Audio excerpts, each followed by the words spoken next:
नमस्कार, मैं एनआर मनोहर। मुलाकात खास व्यक्तित्व में आज मेरी मुलाकात हो रही है सांभर लेक के पूर्व प्रधान रणवीर सिंह शेखावत से। आज इन सवालातों के सिलसिले में कुछ सवाल मेरे राजनीति पहलू से होंगे और कुछ उनके बीते हुए कल से। सवालों का सिलसिला मैं शुरू करूं उससे पहले मैं आपको भूमिका में बता दूं, रणवीर सिंह शेखावत की अगर पहचान में बात की जाए तो अपनी बेबाक आवाज़ और अपनी स्पष्टता के लिए जाने जाते हैं। तो आइए बात करते हैं सांभर लेक के पूर्व प्रधान रणवीर सिंह शेखावत से। कुछ सवालों के सिलसिले में मैं पहला सवाल ले लेता हूं आपकी। राजनीति को जब मैं सर्च कर रहा था, लोगों से आपके बारे में जानकारी जो मैं सर्च कर रहा था, तो आपके बारे में बहुत सारी मुझे जानकारी मिली। और सवालों के सिलसिले में पहला मैं सियासी सवाल कुछ ज़्यादा लूँगा। मुझे पहले फुलेरा की राजनीति से मैं शुरुआत करता हूं। वर्तमान में फुलेरा की राजनीति को आप कैसे देखते हो और स्पेशली भाजपा की पोजीशन को कैसे देखते हो? वर्तमान के जो भाजपा की पोजीशन है वो अभी के जो हालात है वो संगठनात्मक स्तर पर एकदम नगण्य है। आइए कुछ चलते हुए। सारी जो राजनीति है वो सत्ता की हाशिए पे चल रही है। कुछ तो ब्यूरोक्रेट सा भी है, कुछ राजनीतिक गलियारे में भी है कि हमारा जो संगठन की तरफ से व्यवस्थाएं हैं वो जमीनी स्तर पर कार्य हो नहीं पा रहा है। यहाँ पर 3 बार का हैट्रिक विधायक है और कहते हैं कि जनता के दिलों पर राज करता है, और फिर आप ये कह रहे हैं कि ये जो पोजीशन ठीक नहीं है, तो क्या लगता है कि इस बार भाजपा थोड़ी सी कमजोर रहेगी? स्वाभाविक है, कमजोर रहेगी। कमजोर रहेगी। ये कमियां कहाँ नजर आ रही है पूर्व प्रधान को? ये कमियां ऐसा है कि कुछ तो पार्टी कार्यकर्ताओं की अपेक्षा है। पुराने कार्यकर्ताओं को नहीं तवज्जो दी जाती। संगठन में कई ऐसे बदलाव किए जाते हैं जो मनमर्जी से और चाहते लोगों को लाभ देने के हिसाब से किए जाते हैं। अगर चाहते से एक सवाल बन जाता है, अभी हाल ही में संगठन में मैंने देखा है कि आप ही के देहात से एक चीफ यानी कि मुखिया को बदल दिया गया है। मैं इशारा कर रहा हूँ आप ही के गांव से अभी मंडल अध्यक्ष बना था, पूर्व सरपंच मेरे गांव के पूर्व सरपंच हैं मूलचंद रेगर, उसके अध्यक्ष बनाने में क्या पूर्व प्रधान रणवीर सिंह शेखावत की सलाह ली गई? नहीं ली गई, नहीं ली गई, सलाह नहीं ली, नहीं ली गई। तो क्या लगता है कि इससे एक और सवाल खड़ा हो जाता है कि एक ऐसे विधायक जो 3 बार का मैं जिक्र बार बार कर रहा हूँ, उसका पूर्व प्रधान रणवीर सिंह शेखावत से संबंधों पर भी तो एक सवाल बन जाता है। विधायक साहब का जहाँ तक पूर्व प्रधानों का सवाल है, कोई भी प्रधान पूर्व हो जाता है ना, उनका किसी के साथ तालमेल है ही नहीं। संगठन जो जिस देहात से आप आते हो, जहां आपकी खुद की एक लॉबिंग है, जहां आपका खुद का एक प्रभाव है, वहां नहीं पहुंचना चाहिए तो संगठनात्मक रूप से बड़ा नुकसान हो सकता है। संगठनात्मक रूप से नुकसान की कार्रवाई है ना, वो ये है कि जातिगत आधार पर और पार्टी के आधार पर वोट मिलते हैं। हम छोड़ नहीं सकते, ये हमारी मर्यादाएं, और वो उनको नजरअंदाज कर जाते हैं कि जाएंगे कहाँ। अच्छा, उनको ये लगता है कि हमें छोड़ नहीं सकते। हाँ। अगर इसी सवाल को मैं थोड़ा सा आगे ले जाता हूँ, जब आपको संगठन का मुखिया बनाने में आपकी सलाह नहीं ली जाती है, तो मुझे एक बात बता दीजिए कि क्या विधानसभा के चुनाव में भाजपा में उम्मीदवार के तौर पर क्या वही विधायक आ रहे हैं या अभी कुछ बदलाव होने की संभावना भी है? अभी तक तो ऐसा कोई पार्टी का सर्वे चला नहीं है, और पार्टियां भी ये तय करती है सिर्फ दिखावे के लिए। रायशुमारी ली जाती है, रायशुमारी में नाम किसका होता है, टिकट किसको मिलता है, ये तो आप भी जानते हो। ऐसे ऐसे आदमियों को भी टिकट मिलेंगे, रायशुमारी में किसी का नाम ही नहीं था और उनको टिकट मिल जाते हैं। तो अभी तो मजबूत दावेदारी में तो निर्मल कुमावत को माना जा सकता है। एकदम मजबूत दावेदारी में है, 3 बार के जीते हुए हैं। मतलब मजबूत दावेदारी प्रस्तुत मजबूत दावेदारी है। आइए ना कुछ बैठ के बात करेंगे। जरूर। भाजपा का एक ऐसा पावरफुल चेहरा हुआ करता था और है भी है, पूर्व प्रधान रणवीर सिंह शेखावत, जो मेरे सामने बैठे हुए हैं। इतना सियासी तौर पर, व्यक्तित्व के तौर पर मैं जहाँ तक मेरी कवरेज को देखता था, पहचान थी, क्योंकि पंचायत चुनाव में मैं घुमा था, उस चेहरे को एक बड़ी जिम्मेदारी नहीं दे रही है पार्टी।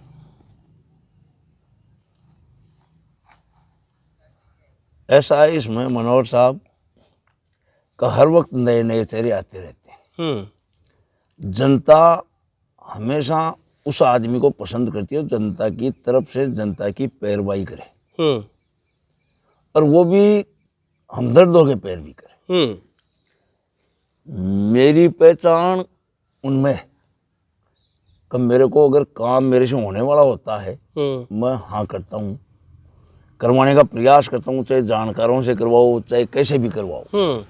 और अगर नहीं होने वाला तो मैं जनता के लिए साफ मना कर देता हूँ, ये काम होगा नहीं, इसके लिए आप समय और पैसा व्यय मत करो।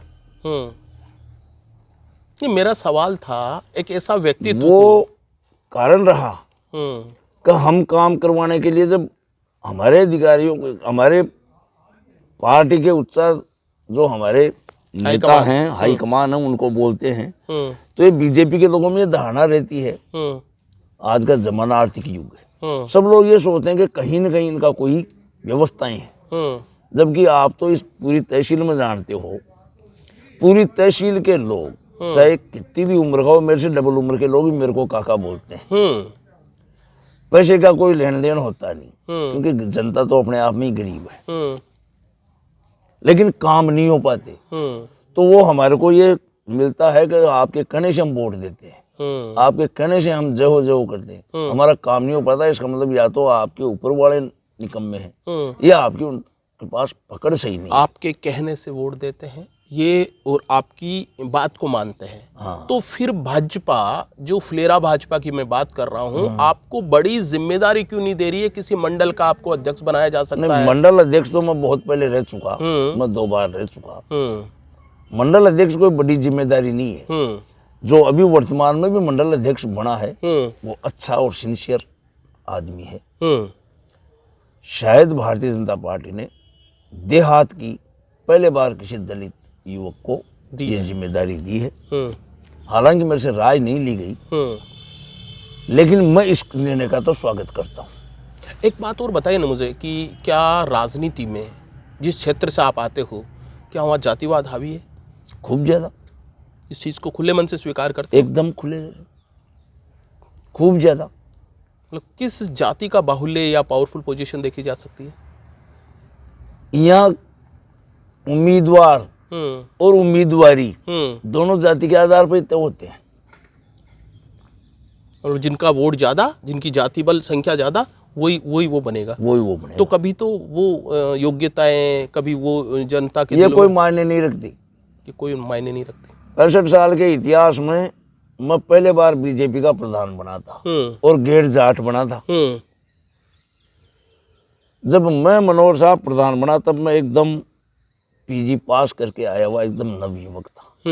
तो लोगों के मन में ये संदेह था कि एक फ्रेश लड़का प्रधान बना है, इस पंचायत समिति का खात्मा हो जाएगा।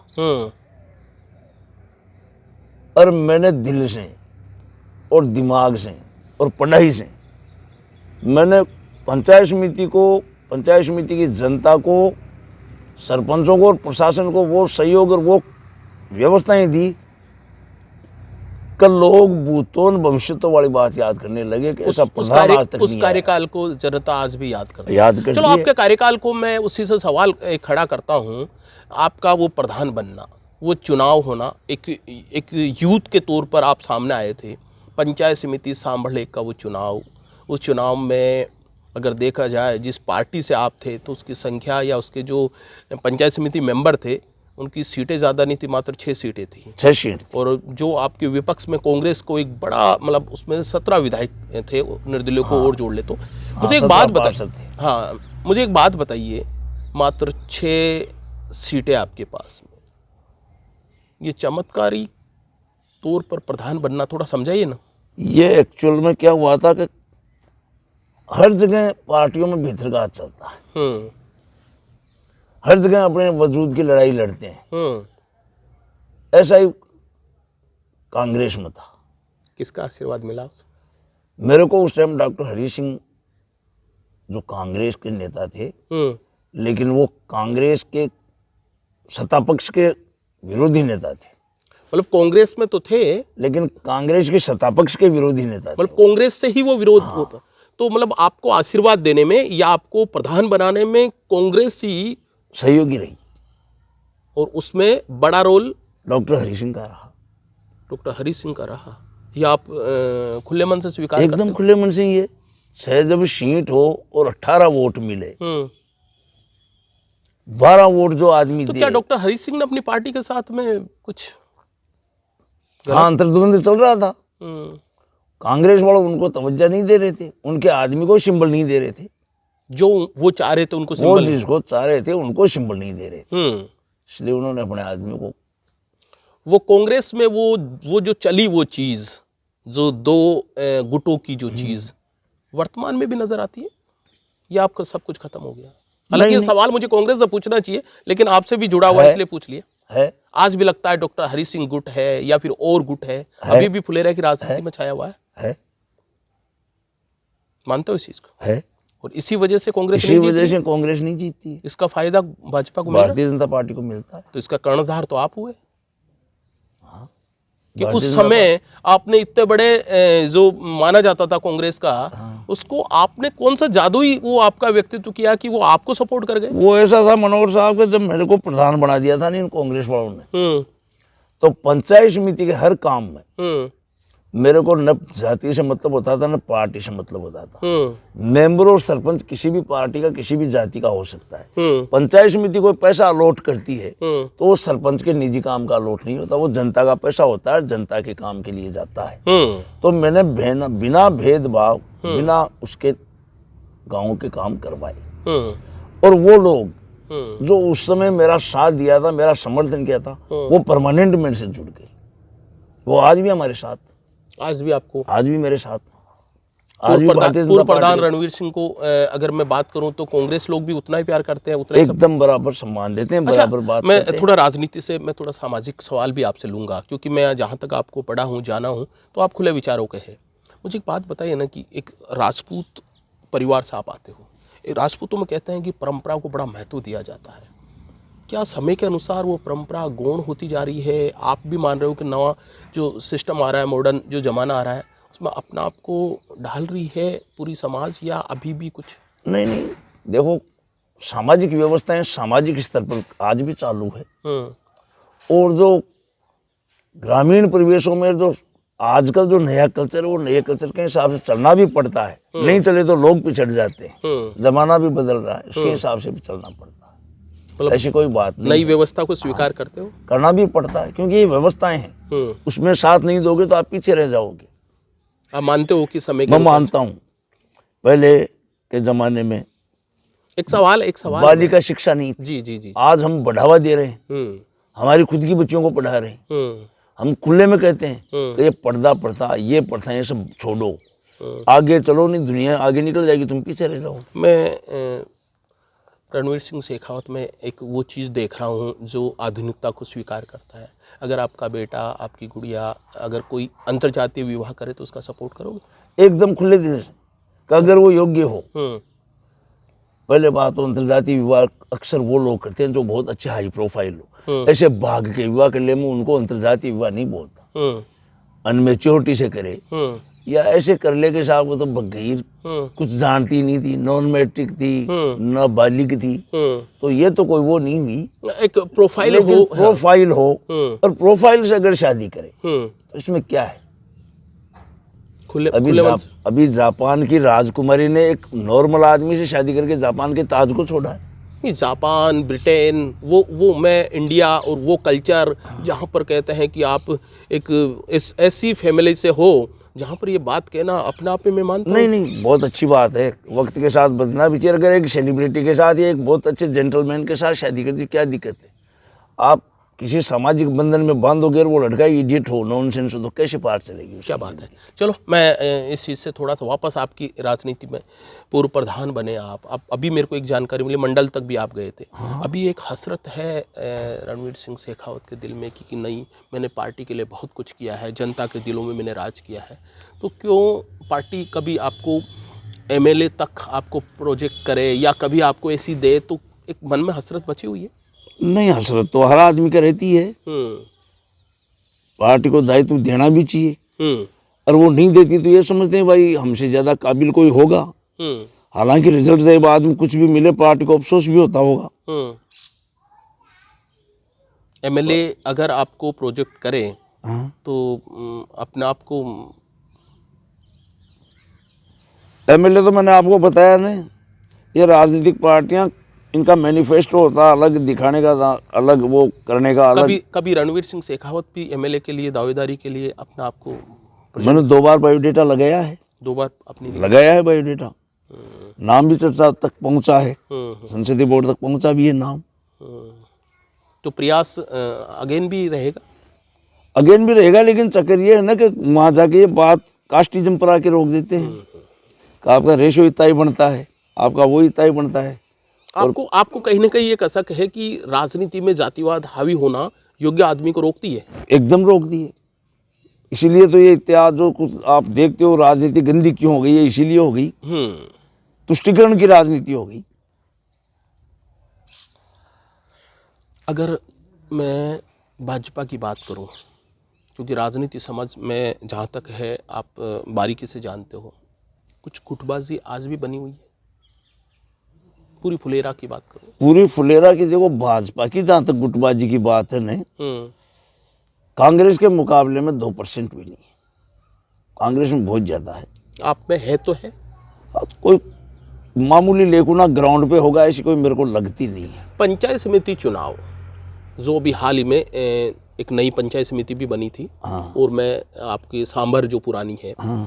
मैं बात करता हूँ कि आप दोनों जगह बोर्ड नहीं बना पाए, दोनों, और जहाँ मैं कई जगह तो मैं कवरेज में आप भी गए थे, गया था। क्या कमी रही?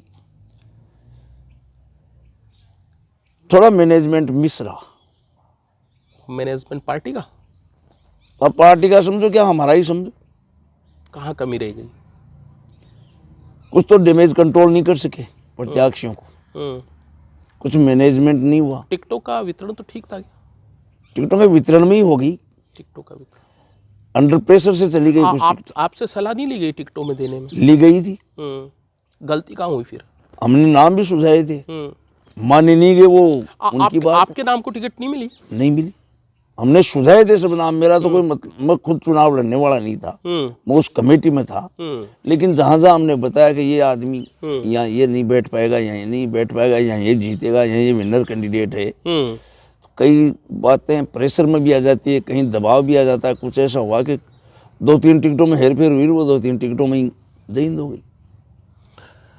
रणवीर सिंह शेखावत पर एक आरोप लगाते हैं कि जिस तरह से भाजपा में अमित शाह एक गोटियां फिट करते हैं या नतीजों को बदल देते हैं, तो कई चुनावों में आपने लोगों का परिणाम बदल दिया, ऐसा आरोप भी आप पर लगता है? मतलब पार्टी को या भाजपा है जीतना चाहिए, लेकिन आप जाके परिणाम को उलट कर दिया? नहीं, ऐसा तो कोई बात नहीं थी, लेकिन अब ये लगा देते हैं तभी काम में ज़्यादा दिलचस्पी नहीं लेते, करेंगे अपन, पार्टी जीतेगी, लेकिन ये रिजल्ट ये देंगे क्योंकि इनकी करनी और कथनी में फर्क है। भाई ठीक है, अपने क्या अपन को न तो आरोप झूठे है क्या ये जो उठती है? एकदम झूठ। राजस्थान सरकार, जो प्रदेश की सरकार के कामकाज को कैसे देखते हो? अभी प्रदेश की सरकार विफल है। कौन से मोर्चे पर?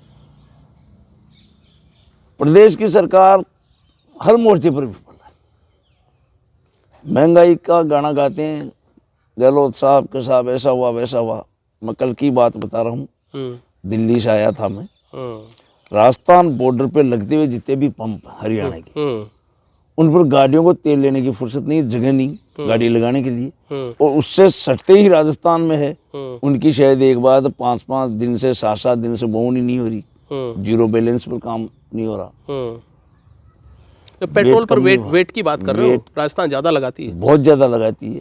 आम जनता की महंगाई से हालात त्रस्त है। सबसे बड़ा खिलवाड़ किया बेरोजगारों के साथ, रीट में सब पकड़ में आ रहे हैं, लेकिन दोषी कोई नहीं, किसी को कोई नहीं। अभी फिलहाल सचिव को और अध्यक्ष को तो बर्खास्त करने से बेरोजगारों को न्याय या पीड़ितों को न्याय नहीं मिल पाता। पूरी परीक्षा दोबारा होनी चाहिए, और इनकी संपत्तियां कुर्क होनी चाहिए। जो इसमें दोषी है, दोषी की संपत्ति कुर्क होनी चाहिए। इनको तो बर्खास्त तो किया जाना चाहिए, सख्त कार्रवाई होनी चाहिए, ऐसा विधेयक होना चाहिए। अगर भाजपा की सरकार आई तो इस तरह का कानून बनेगा? हम निवेदन करेंगे हमारे नेताओं से, ऐसा सख्त कानून बनाओ चलो, ताकि अब एक बात। तो आप बताइए ना मुझे कि इस बार चुनाव के बाद विधानसभा में क्या अगला जो चुनाव उसमें भाजपा सरकार बना रही है या कांग्रेस ही आएगी वापस? सरकार भाजपा की बनेगी, क्योंकि जनता त्रस्त है इनसे। सीएम कौन बनेगा? सीएम तो जो संसदीय बोर्ड तय करता है वो बनता है। अगर आपकी मैं पसंद जानूं तो? पसंद मनोहर जी, इसमें पसंद नहीं होती, इसमें विधायकों की राय होती। विधायक जिसको अपना नेता मानेंगे वो सीएम बन जाएगा। नहीं, ये राजस्थान का हम देखें अगर मोटे तौर पर, तो सीएम का चेहरा लगभग एक प्रोजेक्ट हो ही जाता है। हालांकि ये एक राजनीति बातें हैं, लेकिन जैसे अक्सर बीजेपी में मैं देखा, पिछले 2-3 चुनाव देखे अपन तो उसमें से वसुंधरा राजे सिंधिया का एक बड़ा चेहरा हुआ करता था। क्या वो चेहरा ही रहेगा या फिर अभी ये से एक नाम आ रहा सतीश पूनिया, जोधपुर सांसद का भी नाम आता है कई बार नाम तो सबके आते हैं। गजेंद्र सिंह शेखावत का नाम आता है। संसदीय बोर्ड में टिकट देते हैं प्रदेश में विधायक की, तो नाम तो सबके आते हैं, देनी है उसको देते हैं। वैसे नाम तो सबके आएंगे, जो दिल्ली आला कमान और वहां का संसदीय बोर्ड तय करेगा सीएम, तो वो बनना। एक सवाल इसलिए पूछूंगा क्योंकि मैंने आपकी सामाजिकता पर जब सवाल लिया तो बड़ा आपने स्पष्ट जवाब दिया। अभी हीरक जयंती में इस आयोजन हुआ था जयपुर में, हुआ था, वसुंधरा राजे को नहीं बुलाया गया? नहीं बुलाया गया था। आए नहीं? नहीं, अपने कोई निजी कारणों से नहीं आ पाए। उनके ओएस की तरफ उनका ओएस आया था, बाकायदा संदेश लेके आया था, शुभकामनाओं का लेटर लेके आया था, सबको ही बुलाया गया था। हकीकत यही है जो आप बता रहे हो या कोई दूसरी वजह? यही है। चलो ठीक है। राजस्थान की जो मैं आपको देख रहा था, अगर थोड़ा सा ये वही सवाल है क्योंकि मुझे पता है कि आप कांग्रेसी सवाल भी ठीक ठाक दे देते हो। कांग्रेस में इस बार निर्मल कुमावत जो आपके विधायक के सामने कौन आ रहा है? अब कांग्रेस में देखो प्रबल दावेदारी में तो विद्याधर सिंह है, क्योंकि गत बार का चुनाव हारा हुआ है। और अगर हारों के हिसाब से अगर चेंज करे तो मेरे को ऐसा लगता है कि अब की बार कोई नया प्रत्याशी आएगा। अभी स्थानीय किसी प्रत्याशी का नाम तो सामने आया नहीं है, लेकिन मेरे को ऐसा लगता है कि बाहर का प्रत्याशी भी आ सकता है कांग्रेस में। एक वाक्य आपसे जुड़ा हुआ है। अगर मैं कृषि मंडी किशनगढ़ रेनवाल के चेयरमैन पद के चुनाव की करें, एक राजपूत परिवार का व्यक्ति वहाँ एंट्री करता है जहाँ किसान बाहुल्य एक जाति की जो मैं बात करता हूँ, शायद इशारों में आप समझ गए हो, उसमें भी आपने एक अपनी छाप छोड़ दी। क्या किया वहाँ पर ऐसा? देखो, किसान बाहुल्य वाली जहाँ तक मनोहर जी बात आती है, मैं खुद बहुत बड़ा किसान हूँ मैं, आज भी खेती करता हूँ। और कृषि मंडी बोर्ड में बैठने का कारण भी यही था कि वहाँ बैठ के आप किसानों को अच्छा फायदा दे सकें। तो इतना ज़्यादा वो आपको समर्थन मिलना, बराबर मतों का आना, उस पर क्या रहा? कैसे सेटिंग कैसे करी? सेटिंग कुछ नहीं, मैं सबको व्यक्तिगत जानता हूँ। अपने फुलेरा विधानसभा क्षेत्र का ऐसा कोई गांव नहीं, ऐसा कोई समाज नहीं, हर व्यक्ति को मैं नाम से जानता हूँ। मेरी व्यक्तिगत अच्छी पहचान है। मैंने सबके सामने जाके यही बात कहती कि आज तक कृषि मंडी का नाम सुना आपने, वो किसानों को फायदे क्या देखती वो नहीं देखे आपने। एक दुर्भाग्य रहा कि आप लास्ट तक वहाँ नहीं पहुँच पाए, उसका मलाल रहा है? नहीं, मलाल तो क्या है, देखो मैं तो मलाल तो किसी चीज़ का करता ही नहीं, जो भाग्य में होगा वो मिलेगा। किसान भाजपा से नाराज है क्या या ठीक है? किसान भाजपा से नाराज नहीं। 3 कृषि कानून के बाद में जो लोग कृषि कानून को अच्छी तरह पढ़ चुके हैं, उसके उद्देश्य से वाकिफ हो चुके हैं, वो नाराज नहीं है। आप मानते हो 3 कृषि कानून किसानों के हित में थे?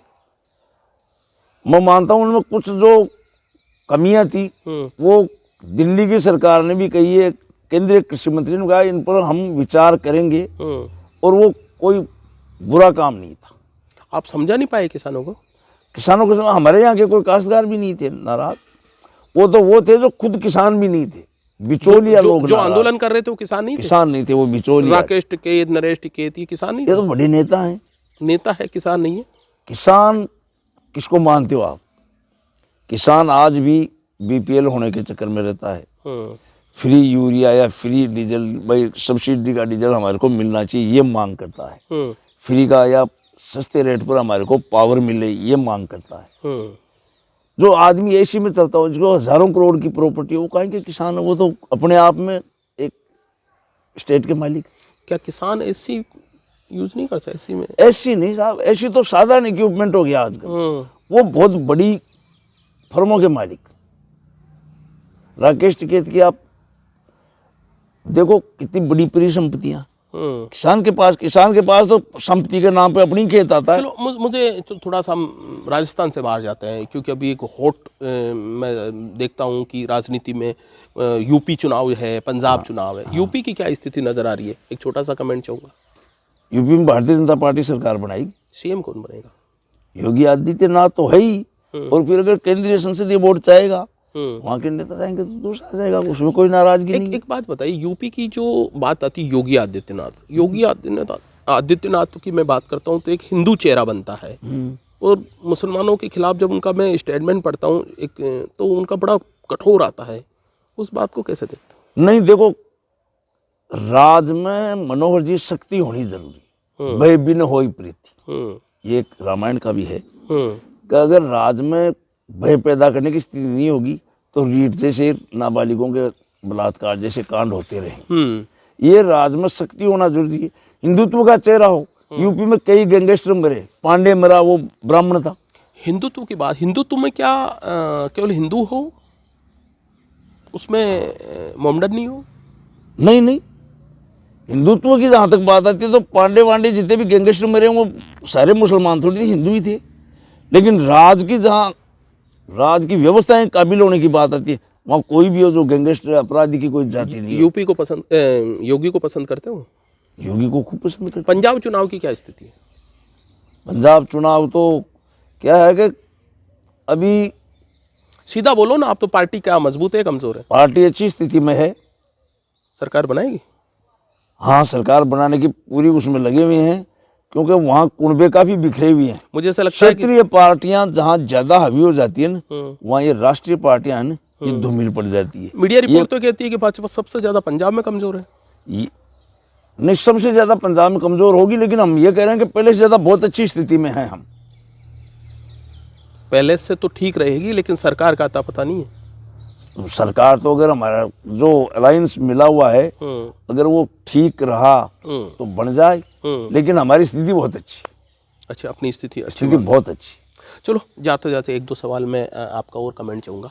अभी मैं देख रहा था कि आपके निकटवर्ती जो नगर पालिका है वहाँ पर कुछ संगठनात्मक रूप से बदलाव किया है। अगर मंडल अध्यक्ष की बात करूँ तो लक्ष्मीकांत तोतला को बनाया है, ओबीसी पर एक कोई पप्पू राजौरिया को बनाया है, एससी पर कोई संतोष सांकला को। इस तरह के जो संगठनात्मक बदलाव हो रहा है, जिसमें मैं देख रहा हूँ कि एक जातीय कॉम्बिनेशन बिठाने की कोशिश की जा रही है, ये वास्तव में ठीक रहेगा पार्टी के लिए, या इसमें आपका व्यक्तिगत मैं सुझाव मानूँ? देखो, ये संगठनात्मक बदलाव तो हर 3-4 साल में होते रहते हैं, और वांछित को मौका मिलना भी चाहिए। अच्छा, और इसलिए होते ही रहते हैं, और इससे फायदा तो क्या, ये हमारे ही कार्यकर्ता हैं, इनको मौका मिलना चाहिए। जो रोज पिछली लाइन में खड़ा हो वो कभी तो आगे आए, कभी तो अध्यक्ष बने, उसका नंबर भी आना चाहिए। इसलिए ये तो पार्टी की प्रक्रिया है, सतत प्रक्रिया है ये संगठन की, और इससे पार्टी को फायदा तो मिलता है। कार्यकर्ताओं में उत्साह आता है कि आज ये बना है, कल मैं भी बनूंगा, परसों ये भी बनेगा। तो ये सतत प्रक्रिया है, इसलिए चालू है। सब ठीक है? हाँ, ठीक है। अच्छा, एक और मैं सामाजिक सवाल की ओर बढ़ रहा हूँ आपको। मुझे एक बात बताइए कि जो ये पार्टी में, स्पेशली भाजपा की मैं बात कर रहा हूँ, भाजपा में आरएसएस का एक अपना डायरेक्ट इनडायरेक्टली प्रभाव होता है, इस चीज़ को स्वीकार करते हो कि? पहले तो ये बताओ आप मुझे। हाँ, स्वीकार करते हैं। क्या पार्टी को विधायक की टिकट दिलाना हो, प्रधान बनाना हो, क्या इनमें भी आरएसएस का इंटरफेयर होता है? नहीं होता। फिर राजनीति को कैसे प्रभावित करते हैं वो? राय ली जाती है। राय ली जाती है। राय ली जाती है, तो राय मानी भी तो पूछा जाता है। नहीं, मानने वाली तो वही मैं बता रहा हूँ, संसदीय बोर्ड तय करता है, लेकिन राय ली जाती है कि कहीं कोई ऐसा आदमी आरएसएस के कार्यकर्ता, ये हमारा सहयोगी संगठन है, ये काम करता है, इसका अलग एजेंडा है, पार्टी का अलग एजेंडा है, ये काम करता रहता है, लेकिन इसे राय ली जाती है कि कहीं ऐसे आदमी का चयन नहीं हो जाए जो ग्राउंड स्तर पर अपने चारित्रिक मामले में, सोशल मामले में, राजनीतिक या सामाजिक मामले में कहीं हड़का हो तो उनसे राय लीजिए। हिंदुस्तान आज़ाद हो गया, मैं और किसी के लिए नहीं कहूँगा, मैं मेरे समाज के लिए, मेरे लिए कहता हूँ, हिंदुस्तान आज़ाद हो गया। आज कोई जागीरदार नहीं रहा, कोई राजा नहीं रहा, प्रीवी पर्स के पैसे ले लिए, जमीनें चाहे शिलिंग में जाके चली जाए, चाहे रजामंदी से हमारे पूर्वजों ने दे दी हो, आज हम सब बराबर हो गए, तो फिर को उन पर हक थोपने का अधिकार है नहीं। जो कई बार राजपूतों चेहरे भी, नाम भी आ जाते हैं कि हाँ, राजपूत समाज, वो गलत है, मानते हो इस चीज? ये गलत है, ये समाज के लिए भी नहीं। पूर्व प्रधान रणवीर सिंह शेखावत ऐसे लोगों को क्या कहना चाहेगा? वो सामाजिक आदमी नहीं है, समाज कंटक, मैंने पहले भी कहा, अपराधी और समाज कंटक की कोई जात नहीं होती।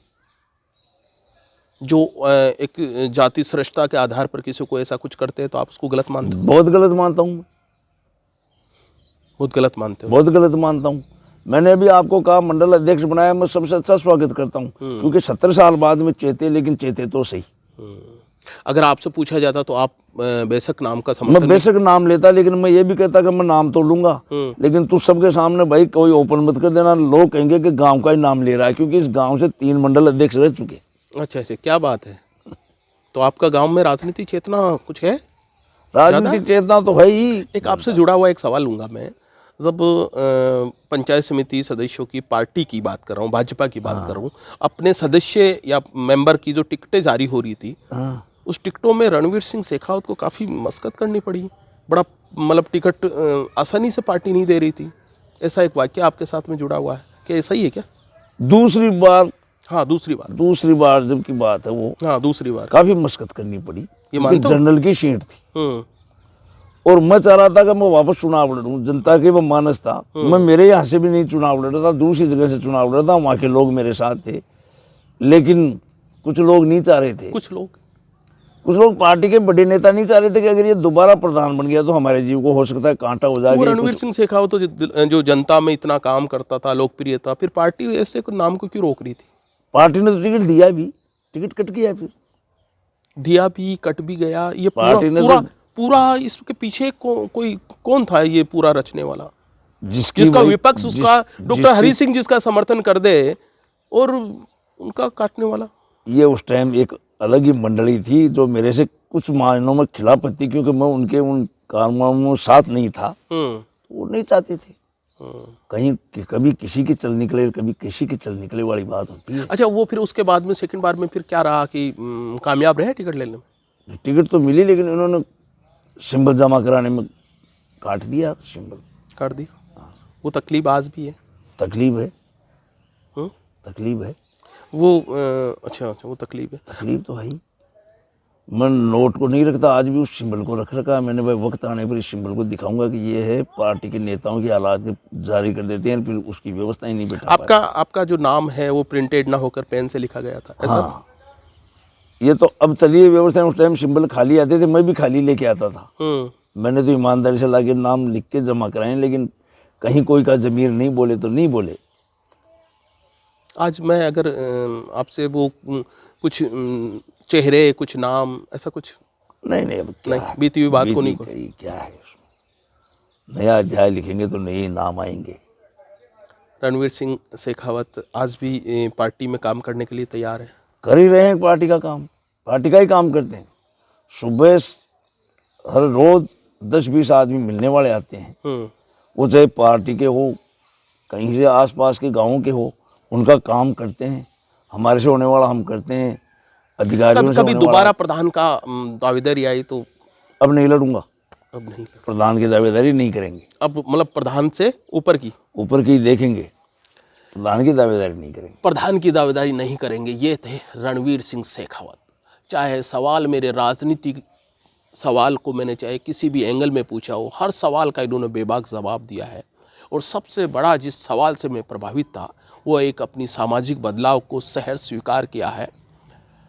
निश्चित तौर पर ऐसे युवाओं को राजनीति में आना चाहिए और राजनीति की दिशा और व्यवस्था को बदलने में मादा रखते हैं, लेकिन दुर्भाग्य है कि राजनीति के शिकार ऐसे चेहरे भी हो जाते हैं। लेकिन जिस तरीके से ऊर्जा और जिस तरह से बातचीत कर रहे हैं, इसका अंदाज़ा लगाया जा सकता है कि अभी वक्त बहुत कुछ बचा हुआ है और शायद पार्टी या भाजपा इनकी काबिलियत को पहचानेगी, लेकिन आज हमारी मुलाकात में इन्होंने वास्तव में वो चीज़ें हमें बताई कि जो पार्टी के लिए भी लाभकारी है और साथ में इनके व्यक्तिगत तौर पर भी खासी लाभकारी है। बहुत बहुत धन्यवाद। धन्यवाद साहब।